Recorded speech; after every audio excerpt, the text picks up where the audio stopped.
उपासना समर्पण योग अध्याय 3 डे 71। नया विषय था वो था कि अंतरंग के इष्ट देव की उपासना ही सार्थक और सच्ची साधना होती है। तो प्रश्न ये उठता है कि अंतरंग के इष्ट देव हैं कौन, क्योंकि अभी तक तो हमको पता था कि भगवान तो बाहर होते हैं, मूर्तियों में होते हैं या यहाँ।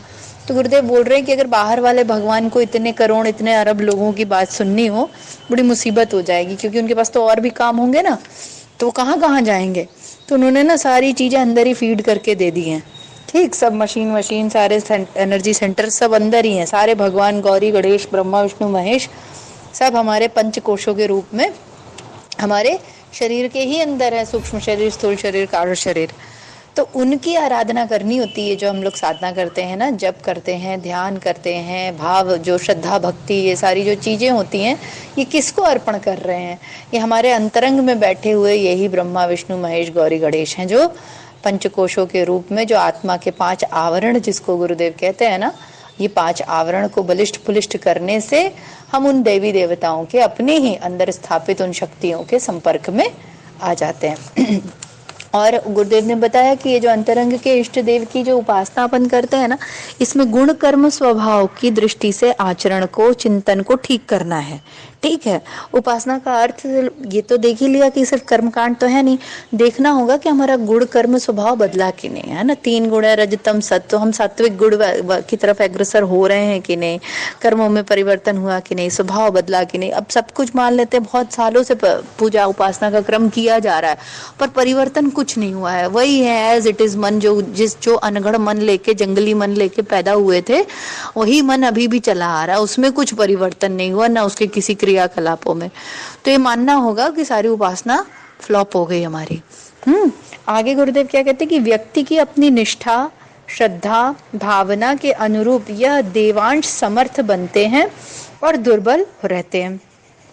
अच्छा, हाँ, कि एक्चुअली देखिए, देवांश बताया ना, ये जो हमारे 5 कोश हैं, ये भगवानों के अंश है बताया, गौरी गणेश ब्रह्मा विष्णु महेश, यही है पंचकोश। गुरुदेव की एक और पुस्तक है गायत्री की पंचकोशीय साधना, उसमें बहुत डिटेल में पंचकोशों के बारे में एक्सप्लेन किया गया। तो गुरुदेव क्या बोल रहे हैं ना कि ये कैसे पता चलेगा कि कौन किसके ये 5 कोश अच्छे हैं, मतलब समर्थ हैं, उनमें देवांश का तत्व पता चल रहा है, और किसके दुर्बल हैं। तो ये डिपेंड करता है उस पर्टिकुलर व्यक्ति की निष्ठा, श्रद्धा और भावना पे। ठीक, तो जिसकी जितनी ज्यादा निष्ठा, श्रद्धा और भावना है अपने अंदर, अपने ऊपर का अर्थ अपने स्थूल शरीर और अपने झूठे अहंकार पे नहीं, अपने आत्मबल पे जिसकी इतना है कि नहीं, अंदर एक चीज है, अंदर एक जो शक्ति है जिसकी वजह से ये सारी चीजें एग्जिस्ट कर रही हैं, जिससे मेरा अस्तित्व है, जिससे मेरा मैं होना हो रहा है, वो शक्ति जो है बहुत पावरफुल है, उसमें मेरी बड़ी श्रद्धा, बड़ी निष्ठा, बड़ा विश्वास है। तो श्रद्धा विश्वास क्या हो कि मैं मान रही हूँ कि हाँ 5 कोश हैं, और वो आत्मा के 5 आवरण हैं जो शक्तियों के पुंज हैं, जो देवांश लिए हुए हैं, उसमें मेरी बड़ी श्रद्धा, विश्वास और निष्ठा है, और गुरु के द्वारा बताए गए मार्ग से मैं उसमें साधनारत हूँ। तो जिसकी इस तरीके से भावना होगी उसमें वो ज्यादा रिफ्लेक्ट होगा। ऐसा नहीं कि दूसरे वाले में है नहीं, दूसरे वाले में भी वही 5 कोश होंगे, लेकिन चूंकि उसको में उस श्रद्धा नहीं है, गुरु में श्रद्धा नहीं है, साधना की प्रक्रिया में श्रद्धा नहीं है, इन चीजों में श्रद्धा विश्वास नहीं है, निष्ठा नहीं है, भावना नहीं है, तो फिर वो कैसा रहेगा, दुर्बल स्थिति में ही बना रहेगा। एक साधक की निष्ठा में गहनता और व्यक्तित्व में प्रखरता हो तो उसका देवता समुचित पोषण पाकर अत्यंत समर्थ दृष्टिगोचर होगा और साधक की आशाजनक सहायता भी करेगा। दूसरा साधक आत्मिक विशेषताओं से रहित हो तो उसके अंतरंग में अवस्थित देवांश पोषण के अभाव में भूखा, नंगा, रोगी, दुर्बल बनकर एक कोने में करा रहा होगा।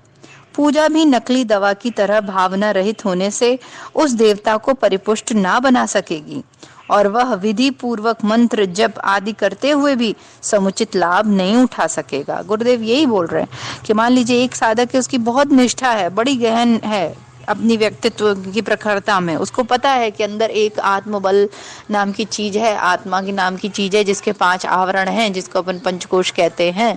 उस पे रोज साधना करने से, उस पे ध्यान केंद्रित करने से, या जो भी स्टेप्स जिसके गुरु ने जैसे समझाए हो वैसे करने से मेरा आत्मबल बढ़ेगा, तो सच में उसके देवी देवता फिर क्या होते हैं, प्रसन्न होते हैं। क्यों? क्योंकि उस व्यक्ति ने निर्धारण किया हुआ है इस चीज का कि नहीं, परिवर्तन तो लाना है ना। पहले जो डर्रा चल रहा था, जो लेके पैदा हुए थे कषाय कलमशों वाला स्थूल सूक्ष्म कारण शरीर, वो नहीं चाहिए अपने को फ्रेश मतलब बढ़िया चकाचक वाला चाहिए, है ना। तो ठीक है, उस पर कषाय कलमश थे, ठीक है, इट्स ओके, है ना, सभी के थे, अपन कई योनियों से घूमते हुए आ रहे हैं तो कोई दिक्कत नहीं है। लेकिन अभी टाइम मिला है तो हम इस बार इसको चमका के जाएंगे, हाँ, इसमें से कुछ रिद्धियां सिद्धियां कुछ बढ़िया लेकर ही जाएंगे। तो इस तरीके की भावना, इस तरीके का जब कॉन्फिडेंस, श्रद्धा रहेगा तो हम लोग ना करते हैं फिर। और एक चीज है कि साधना कोई भी देखिए सारी भाव प्रधान है सब। किसी कोई मुझसे पूछ रहा था कि नादयोग, जो आपने बताया कि नादयोग में चक्रों की क्लीनिंग एंड ऑल दैट, तो वो तो अपन सिर्फ सोच रहे हैं, उस सोचने से कैसे होगा। तो बिल्कुल सही बात है, ये सोचते ही तो हो जाता है। कीड़ी जो है भौरे का चिंतन करते करते भौरा बन जाती है, वो चिंतन ही तो करना है, क्योंकि सारी चीजें ही चिंतन से शुरू होती है। कोई भी काम जो अपन करते हैं तो देखिए सबसे पहले वो विचारों में ही तो होता है ना, विचारों में पहले एक बार हो लेता है, सूक्ष्म में हो जाता है, तब वो सामने आता है। मन में पहले बात उठ जाती है, इच्छा उठ जाती है, वो पूरी क्रियान्वयन हो जाता है, उसका मैनिफेस्टेशन एक बार अंदर हो लेता है, तब वो बाहर होता है। तो इसी तरीके से ये ध्यान साधना भी है कि अपन जो ये पंचकोशों का करेंगे ना, तो इसमें जो गुरुदेव का इला दीदी ने देखिए ध्यान शेयर किया है, वो करिए, नित्य करिए, सुबह बहुत शानदार है वो, तो मतलब अल्टीमेट है एकदम। उस पे करिए, ध्यान करिए, 40 दिन, 2 महीना, 5 महीना, 6 महीना, 1 साल, रोज करो, इतना अच्छा लगेगा आपको, आपको समय में परिवर्तन होगा। और जब जो गुरुदेव बोल रहे हैं ना उस पर फोकस करिए, ध्यान से सुनिए वो क्या कह रहे हैं, कि कौन क्या जागृत हो रहा है, क्या प्रकाशित हो रहा है, कैसे भंवर अंदर प्रवेश कर रहे हैं, कैसे अग्नि, ये सब इमेजिन करना है। ये तो लोग बोलते हैं अरे ये तो बैठ के खोखला इमेजिनेशन है, नहीं, खोखला नहीं है वो। अब हाँ, चुपचाप सुनते रहेंगे और कुछ उसमें भाव संवेदना नहीं होगी, फील नहीं करेंगे कि हाँ नहीं सच में वो भंवर हमारे अंदर प्रवेश कर रहा है, हमारे अन्नमय कोश को शुद्ध कर दिया है, वो अन्नमय कोश जागृत हो गया है, प्रकाशित हो गया, उसकी शक्तियां निकल रही हैं, इस तरीके से भावना नहीं करेंगे और एकदम डल नीरसता की तरह बैठे रहेंगे और बस सुना और उड़ गए, तो फिर बात नहीं बनेगी। यहाँ पे यही बता रहे हैं कि 2 प्रकार के जो साधक है ना, उनका एनालिसिस गुरुदेव ऐसे ही कर रहे हैं। एक साधक है जिसको पूरी विश्वास है, श्रद्धा है कि ये जो मैं कल्पना कर रहा हूँ ये कोरी कल्पना नहीं है, ये सच में हमारे अंदर इस तरीके की चीजें हैं जिस पे मैं काम करूंगा। यही अंतरंग के देव जिस पे मैं जप कर रहा हूँ, गुरु का आह्वान कर रहा हूँ, गुरु का ध्यान कर रहा हूँ, या जो भी स्टेप्स हम फॉलो कर रहे हैं, इसके माध्यम से परिवर्तन होगा। और क्या परिवर्तन होगा? कषाय कलमश दूर हो जाएंगे, एक नया व्यक्तित्व निकल के आएगा, आत्मबल बढ़ जाएगा, आत्मा की शक्ति और प्रबल हो जाएगी। और दूसरा साधक उसी स्थान पर बाह्य कर्म कांडों में लगा हुआ है, खूब जब तब उसका भी चालू है, भावना शून्य, श्रद्धा विहीन, एकदम कुछ विश्वास नहीं, श्रद्धा नहीं, स्टेप्स फॉलो कर रहे हैं सिंपली, उसमें कुछ अपना जिगरा नहीं लगाया हमने, कोई दिली चीज नहीं की उसमें, बस चल रहा है, तो उसका क्या होगा? तो आप सारी जिंदगी करते रहो। कोई वो बहुत से लोग हैं, आप लोगों के साथ भी मिलते होंगे कि बहुत दिनों से बहुत कुछ कर रहे हैं, कोई खास अंतर पड़ा नहीं है। तो अंतर पड़ता किससे? अंतर अपनी भावनाओं से पड़ता है, अपनी श्रद्धा से, अपनी इंटेंसिटी से पड़ता है। तो विराट ब्रह्म कितना ही महान क्यों ना हो, व्यक्ति की इकाई में वह उस प्राणी की परिस्थिति में पड़ा हुआ लगभग उससे थोड़ा ही अच्छा बनकर रह रहा होगा। अंतरात्मा की पुकार निश्चित रूप से ईश्वर की वाणी है, पर वह हर अंतःकरण में समान रूप में प्रबल नहीं होती। सज्जन के मस्तिष्क में मनोविकारों का एक झोंक घुस जाए तो भी उसकी अंतरात्मा प्रबल प्रतिकार के लिए उठेगी और उसे ऐसी बुरी तरह धिक्कारेगी कि पश्चाताप ही नहीं, प्रायश्चित किए बिना चैन नहीं पड़ेगा। और इसी के विपरीत दूसरा व्यक्ति जो निरंतर क्रूर कर्मों में ही करता रहता है, उसकी अंतरात्मा यदा कदा बहुत हल्का सा प्रतिवाद ही करेगी और वह व्यक्ति उसे आसानी से उपेक्षित करता रहेगा। दोनों की अंतरात्मा की प्रकृति एक सी है, दोनों ही अपना कर्तव्य निभाती हैं, पर दोनों की स्थिति सर्वथा विभिन्न है। प्रकृति और स्थिति 2 महत्वपूर्ण शब्द हैं इसमें, देखिएगा अभी समझते हैं क्या है। कि सज्जन ने सत्प्रवृत्ति को पोषण देकर अपनी अंतरात्मा को निर्मल बनाया और उसकी प्रबलता कभी शाप वरदान के चमत्कार भी प्रस्तुत कर सकती है, पर दूसरे ने अपनी आत्मा को निरंतर पद दलित करके उसे भूखा रखकर दुर्बल बना रखा है। वह न तो प्रबल प्रतिरोध कर पाता है और न कभी उसके द्वारा ईश्वर की पुकार आदि की जाए तो उसका कुछ प्रतिफल ही निकल सकता है। देखिए गुरुदेव यहाँ पे इतना अच्छा बता रहे हैं कि जो विराट ब्रह्म है वो तो सच में बहुत महान है, ठीक है। जो ईश्वर की अपन अगर बात करें, जो भी अवधारणा हम लोग परमात्मा की लेते हैं, तो वो तो निश्चित ही महान है ना। कण में व्याप्त है, निराकार है, ये है वो है। अब ये बोले कि यार भगवान तो इतना महान है, पर अपन तो कितने दुष्ट हैं भगवान। और हम कहते हैं कि कण कण में भगवान है, हमारे अंदर भी भगवान है, इसके अंदर भी भगवान है, पर हमारे कर्म देख के तो कहीं से नहीं लगता कि हमारे भगवान टाइप के कर्म है। इसका कारण ये है कि भगवान तो अंदर जो है, जो अंतरात्मा की जो प्रकृति है वो तो सबकी एक जैसी है, यानी तत्व से अपन सब निर्विकार, कूटस्थ, अचिंत्य, सच्चिदानंद स्वरूप तत्व से सब है। लेकिन जो प्रकृति है, हम लोग क्या है, जीवात्मा क्या होती है समझते हैं, जीवात्मा ब्रह्म और प्रकृति का मिक्सचर है, ठीक। तभी अपन यहाँ प्रकट हो रहा है ना, मन। यहाँ पे हमारे मैनिफेस्टेशन का जो आधार है वो क्या है, मन, ठीक। मन नहीं होगा तो अपन नहीं होंगे, क्योंकि मन नहीं है तो सिर्फ आत्मा आत्मा है, वो ब्रह्म स्वरूप है ही। मन आया बीच में तो अपन यहाँ आ गए। और मन प्रकृति का हिस्सा है, प्रकृति के कारण बनता है। प्रकृति त्रिगुणात्मक है, सत रज और तम, 3 गुणों से मिलकर बनी हुई है। तो ये जो जीवात्मा है, हम लोग अभी क्या है, जीवात्मा है, ठीक है। हमारे अंदर आत्मा भी है और प्रकृति भी है, ठीक। तो आत्मा क्या है जो हमारी, वो क्या है हमारी, उसकी स्थिति क्या है, आत्मा की हमारी स्थिति है सच्चिदानंद स्वरूप, विराट, ये वो सारा गुडी गुडी गुडी गुडी जितना सब अच्छा अच्छा है ना, वो सब आत्मा है। अब चूंकि अपन जीव आत्मा है तो हमारे पास प्रकृति भी है। प्रकृति क्या है हमारे पास, मन, बुद्धि, चित्त, अहंकार, पूर्व जन्मों के संस्कार, ये वो, ये सब इसी में आ गया, वैसे चित्त में ही आ गया ये सारी चीजें, ये सब प्रकृति का हिस्सा है। तो ये क्या करते हैं, डोमिनेट करती हैं प्रकृति। अब हमारा जो कर्तव्य है, साधना और आध्यात्म जो है, गुरु अध्यात्म, ये जीवन में जब आता है ना, तो कहता है नीरछीर विवेक लाओ और दूध का दूध कर दो और पानी का पानी कर दो। तो ये जो दोनों अपन बीच में पड़े हुए हैं ना, अभी अपन कैसे बीच में झूल रहे, आधा आधा क्या है, आत्मा भी है और प्रकृति भी है। तो कभी प्रकृति हावी हो जा रही है और कभी क्या, मैक्सिमम टाइम हमारी प्रकृति हावी होती है। तो इसी में 2 प्रकार के लोग निकल के आ गए, एक दैवी प्रकृति वाले और एक आसुरी प्रकृति वाले, ठीक। प्रकृति वाले, आत्मा सबकी अच्छी है, सबकी वही अच्छी क्या है, जो आत्मा होती है वो है सच्चिदानंद स्वरूप, जो तत्व से सब वही है। अब जो दैवी प्रकृति वाले हैं, प्रकृति से ही देखे समझ में आ रहा है कि यानी कि वो जीवात्मा, दैवी प्रकृति वाले, जब उनके अंतर आत्मा कहती होगी कि यार मैं तो सच्चिदानंद स्वरूप हूँ, निर्लिप्त हूँ, कूटस्थ हूँ, सदैव आनंद में हूँ, पूर्ण हूँ, और तुम रोते बैठे रहते हो, अपूर्णता का अनुभव करते रहते हो, निकृष्ट कर्तव्य कर्मों में लगे रहते हो, ईर्ष्या द्वेष घृणा राग करते रहते हो। तो जो दैवी प्रकृति वाले हैं वो ये चीजें सुनते हैं, ठीक। क्यों, क्योंकि वो सत्वगुणी है या मान लेते हैं रजोगुणी है, तो उनको ये चीजें सुनाई पड़ रही है। तो जब वो ये सुनते हैं तो वही आध्यात्मिक मार्ग में निकल पड़ते हैं कि यार हाँ कुछ तो गड़बड़ है, अंदर से कुछ तो आवाजें आती हैं, कोई तो कुछ तो वैसा फील होता है कि यार ये ठीक नहीं चल रहा है, ये जो अपूर्णता की अनुभूति होती रहती है, ये जो दुख दुख सा फील होता रहता है, बंधन बंधन सा फील होता रहता है, कुछ तो भी गड़बड़ है, क्योंकि ये मेरा स्वभाव है नहीं। हमारा स्वभाव तो नित्य मुक्त बोध स्वरूप हूं मैं तो उसको ये चीज पता चलती है, तो वो क्या करता है, साधना के मार्ग में निकल पड़ता है, आत्म परिष्कार करता है और यही सब करके अपने आत्मभाव में स्थित हो जाता है। तो अच्छा, दूसरा जो आसुरी प्रवृत्ति वाला व्यक्ति है, उसको नहीं सुनाई पड़ता क्या, उसको भी आती है आवाज, ऐसे नहीं है, पर वो क्या करता है, चूंकि उसका तमस बढ़ा हुआ है, प्रकृति के 3 गुण है ना, तो गुण ही गुण में बरत रहे हैं, कोई व्यक्ति कुछ कर नहीं रहा है, देव और असुर भी अपने गुणों के अनुसार ही है।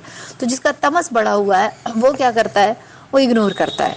तो ऐसे ही हम लोग देखते हैं ना, हम कई बार अपन, जब मैं छोटी थी और कॉलेज वगैरह में जब अपन जाते थे, तो हम लोग फ्रेंड्स बैठ के सब बातें करते थे, तो मैं सोचती थी कि लोग इतने गलत काम करते हैं और उनको जीने का चोटता, मतलब जी का चोटता है ना। कई बार हम लोग ने भी देखा होगा कि कुछ हो जाए आपसे तो जैसे जी धक धक धक धक धक धक, जैसे कि मतलब कि नींद नहीं आना, और जब तक उसको सॉर्ट आउट नहीं कर लो, तो ये जो अंदर से ये जो धक धक धक धक होता है, या कोई आपको बहुत पुश कर रहा होता है कि कुछ तो गड़बड़ है, कुछ तो गड़बड़ है, ये उनको नहीं होता क्या, जो लोग इतने निकृष्ट कर्तव्यों में लगे हुए हैं, या ईर्ष्या घृणा द्वेष राग निंदा सब कुकर्मों में लगे हुए हैं, नहीं नहीं उनको भी होता है, उनको पता कम चलता है।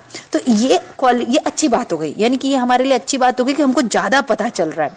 इसका मतलब ये गुरुदेव कहते थे, जो सफेद कपड़े होते हैं ना, उसमें थोड़ा भी दाग लग जाए ना तो बहुत दिखाई पड़ता है। है ना। तो हम लोगों की आत्मा जो अध्यात्म में जुड़ गए या गुरु से जुड़ गए या जो इस मार्ग पे निकले, अच्छा साफ सफेद है ना, स्वच्छ निर्मल आत्मा सभी की निर्मल है, हमारी जीवात्मा, हमारी प्रवृत्ति। तो उसमें थोड़ा भी अपन गंदा करते हैं, कुछ भी गलत किया, थोड़ी सी भी गलती की, तो जिया मानता नहीं है ना। यही करता है ना कि रात भर सोने नहीं होता, जी धक धकाता रहता है, बेचैनी होती रहती, किसी को ऊंची आवाज में बोल दीजिए, कुछ डांट दीजिए, कुछ गलत काम कर दीजिए, तो इतनी बेचैनी होगी कि लगेगा कि बाप रे कितना कुकर्म करके आ गए। और वहीं अदर लोगों को देखो, या और भी असुर प्रवृत्ति वालों की, तो वो तो निरंतर नित्य 24 घंटे उनका धंधा ही यही है, पेशा ही यही है, लेकिन वो मस्त है अपना। तो लेकिन उनकी मस्तता को देख के कंफ्यूज मत हो जाइएगा कि यार वो तो बड़े अच्छे हैं, देखो खुश हैं, हम ही रोते पड़े रहते हैं छोटे छोटे करते हुए में। वो खुश दिख भले ही रहे हैं, उनकी अंतरात्मा अभी तो सब निकलेगा तो है ही है। गहना कर्मणो गति, हम सभी जानते हैं कर्मों का फल की गति बहुत गहन है, सबको यहाँ पे सब कुछ लेना ही पड़ेगा, वो कहीं जा ही नहीं सकता। तो गुरुदेव यहाँ यही पे कह रहे हैं कि जो देवी प्रकृति वाले हैं वो आत्मा की आवाज को इग्नोर नहीं करते। और आत्मा की आवाज क्या होगी बताइए, आत्मा तो निर्लिप्त कूटस्थ है ना, तो वो क्या आवाज देती होगी? वो एक ही आवाज है उसकी कि मैं सच्चिदानंद स्वरूप हूँ, मैं पूर्ण हूँ, मैं आनंद हूँ, और मेरे लिए कोई ऐसे कर्तव्य तो है ही नहीं प्रकृति वाले, तो नित्य मुक्त हूँ, बोध स्वरूप हूँ, ज्ञान स्वरूप हूँ, बस इतना ही वो सबको बताती है। ऐसे नहीं है कि सबको अलग अलग कुछ बताती होगी, वो सबको एक ही बात कह रही है कि तुम बंधन वाले हो ही नहीं, तुम जबरदस्ती अपने आप को बंधन में डाल के मैं बने बैठे हो, और तुम ही ने चुना है बंधन, तुम हो ही नहीं बंधन वाले, तुम्हारा स्वभाव ही बंधन नहीं, तुम्हारा स्वभाव ही मुक्ति है, तुम्हारा स्वभाव ही आनंद है, तुम्हारा स्वभाव ही बोध है, ज्ञान है, तुमने चुना है ये, तो तुम छोड़ दो इसको, यही बताती है बस। अब इस छोड़ने की प्रक्रिया को साधना कहते हैं, इस निर्चीर विवेक को, कि कैसे हम अपने इन कषाय कल्मशों से, अपने ही आसक्ति से, मोह से, ममता से, राग से, द्वेष से कैसे ही तोड़ के आगे निकले। तो ये एक दिन में तो घटित होगा नहीं। और एक दिन में क्यों नहीं घटित होगा? क्योंकि एक दिन में आया भी नहीं है, कई जन्मों से कलेक्ट किया है मेमोरी के तौर पर, तो धीरे धीरे हो जाता है। पर होता है, ये बिल्कुल भी इसपे वो नहीं करना है डाउट कि यार ये तो बड़ी कठिन काम है और पता नहीं ये सब क्या करवाएंगे ये लोग, पता नहीं कितना जन्म लगेगा। तो जैसे श्रीमद् भगवद गीता में है ना कि अर्जुन भी ये प्रश्न पूछते हैं कि हे प्रभु, मान लीजिए मैं इस मार्ग में आगे भगवत प्राप्ति के मार्ग में जो व्यक्ति आगे निकलता भी है या करने का प्रयास करता भी है कि चलो अपन भगवत प्राप्ति कर ले, भगवत प्राप्ति मतलब अपने आत्मानंद को प्राप्त कर ले, तो उसकी क्या गति होती है? और मान लो ऐसे करते करते मर गया, तब तो वो कहीं का नहीं रहा, ना घर का रहा, ना घाट का रहा। तो कृष्ण क्या बोलते हैं? बोलते हैं नहीं अर्जुन, ऐसे कुछ नहीं है, उसकी गति बहुत शानदार होती है। क्यों? क्योंकि भगवत प्राप्ति के मार्ग पर चलने वाला किसी भी व्यक्ति की कभी भी दुर्गति नहीं होती, उसके योग और क्षेम की रक्षा कृष्ण स्वयं करते हैं। ये लिखा हुआ है, गीता में लिखा है कि उसके योग और क्षेम, योग क्या होता है कि जो उसको प्राप्त वस्तुएं हैं उसकी रक्षा, और जो उसको अभी अप्राप्त है यानी कि जो उसको अभी चाहिए होंगी भविष्य में, उसकी भी रक्षा, उसका भी जुगाड़, उसकी भी व्यवस्था वो कृष्ण स्वयं करेंगे। तो जो इस मार्ग पे चला है उसकी हानि हो ही नहीं सकती। और अगर वो बीच में मर गया तो क्या होता है? बीच में मर गया तो फिर से जब वो जन्मेगा और शानदार तरीके से उसकी आगे की भी यात्रा होगी, आत्मिक यात्रा भी उसकी शानदार होगी। और जब वो आगे जन्मेगा तो उच्च कुल के ब्राह्मण, ब्राह्मण का अर्थ यहाँ ये ना समझिएगा कि ये मिश्रा और ये शुक्ला और फलाना और ढेकाना, ब्राह्मण मतलब कि जो ब्रह्म ज्ञानी कुल होते हैं उस कुल में जन्मेगा और पूर्व से भी बढ़ चढ़कर भगवत प्राप्ति के कार्यों में आगे बढ़ जाएगा, मतलब अपने साधना के क्रम को आगे रखेगा, यानी उसको उस चीज का स्मरण रहेगा। देखिए क्यों स्मरण रहेगा, इसमें एक और चीज समझने वाली है कि जो अपन भौतिक ज्ञान प्राप्त करते हैं वो शरीर के साथ छूट जाएगा। देखिए भौतिक ज्ञान किसको हुआ? बुद्धि को हुआ। तो बुद्धि तो बुढ़ापे में तो बुद्धि गायब भी हो जाती है ना, मेमोरी लॉस हो जाती है, तो देखिए कुछ याद रहता है? कुछ भी याद नहीं रहता है।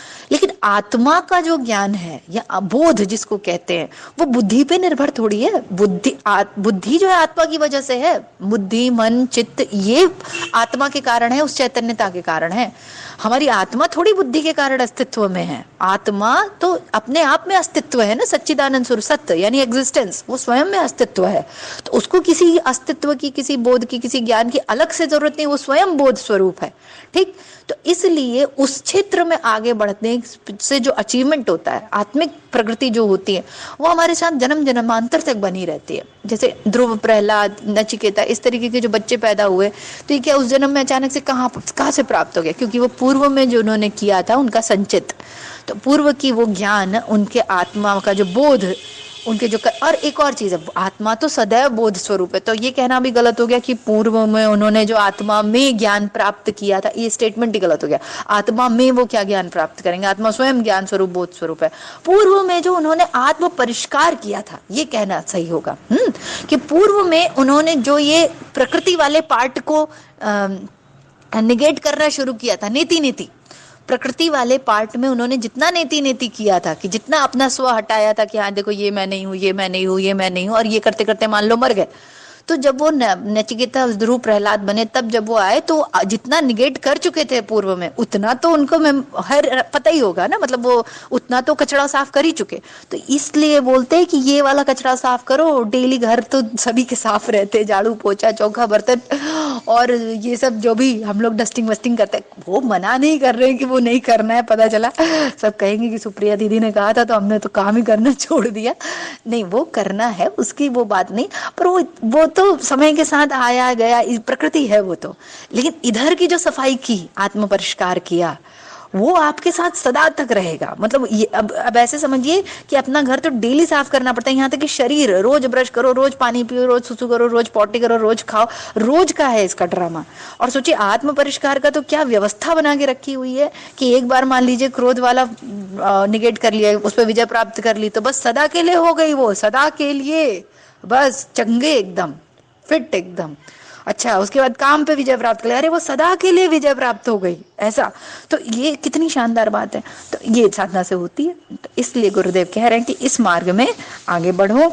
और उन्होंने ये जो हम लोग कह रहे थे कि जो दैवी प्रकृति वाले और आसुरी प्रकृति वालों की चर्चा हो रही थी ना, तो ऐसे ही जो लोग दैवी प्रकृति वाले होते हैं तो उनका आत्मबल दिन प्रतिदिन जो है बढ़ता ही जाता है। क्यों? क्योंकि वो प्रतिरोध कर पाते हैं, ईश्वर की पुकार सुन पाते हैं, कषाय कल्मशों का। और देखिए प्रकृति जो है ना, उसमें तमस भी है, तो नित्य सफाई करना भी बहुत जरूरी है। हम खड़े ही ऐसी जगह पे हैं, काजल की कोठरी, तो काजल की कोठरी है तो बच बच के कदम रखना ही है। तो बहुत से लोग कहते हैं कि अरे आत्म साक्षात्कार हो गया, अब क्या जरूरत है स्वाध्याय करने की, ये करने की, वो करने की। जब तक शरीर में बने हो तब तक, जब तक बॉडी है तब तक रोज ब्रश करेंगी ना, रोज नहाएंगी ना, रोज खाना खाएंगी ना।